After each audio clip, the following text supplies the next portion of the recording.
বন্ধুরা, এই মেয়েটি তার মায়ের কবরের কাছে বসে আছে।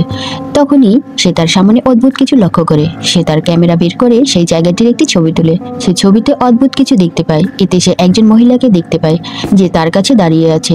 তিনি আবার আরেকটি ছবি তুলেন যাতে মহিলাটি আরো কাছাকাছি এসেছেন। এখন মেয়েটি এটি দেখে ভয় পেয়ে যায়। সে আবার ছবি তুলে ঝাঁকুনি দেয় এবং দেখে যে মহিলাটি এখন তার সামনে রয়েছে। এটি আর কেউ নয়, একটা ভূত যে এই মেয়েটিকে তাড়া করছে। সে দ্রুত তার ব্যাগ নিয়ে সেখান থেকে পালাতে শুরু করে। সে এই গাছের আড়ালে লুকিয়ে যায়। সে পেছন থেকে কিছু আওয়াজ শুনতে পায়। সে আবার তার ক্যামেরা বের করে সেই জায়গায় ছবি তোলে। সে দেখতে পায় যে ভূতটা এখনো তার পিছনে পড়ে আছে। সে সেখান থেকে পালিয়ে তার বন্ধুকে ফোন করে এবং সে বলে যে তার পিছনে একটি ভূত আছে আর তার সাহায্যের প্রয়োজন।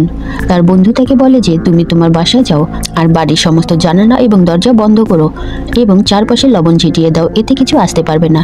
মেয়েটি সোজা তার বাড়িতে যায়, কিন্তু সেখান থেকে কিছু আওয়াজ আসে। সে সেই জায়গায় ছবি তুলে এবং জানতে পারে যে তাকে অনুসরণ করা হচ্ছে। সে দ্রুত তার রুমে চলে যায়। সে চারদিকে লবণ ছিটিয়ে বেড়াচ্ছে। তখন ভূত তার দরজায় কড়া নাড়ছে এবং কিছু সময় পর সে থেমে যায়। তারপর হঠাৎ জানালা খুলে আর কারো হাঁটার শব্দ শুনতে পায়। ভূত তার চারপাশে ছিল। সে ছিল সম্পূর্ণ ভীত। সে আবার তার ক্যামেরা বের করে একটি ছবি তুলে, কিন্তু সেখানে কেউ ছিল না। তখন সে তার পিছনে কিছু অনুভব করে। সে ক্যামেরা দিয়ে পিছনে ছবি তুলতে চলছে। তারপরই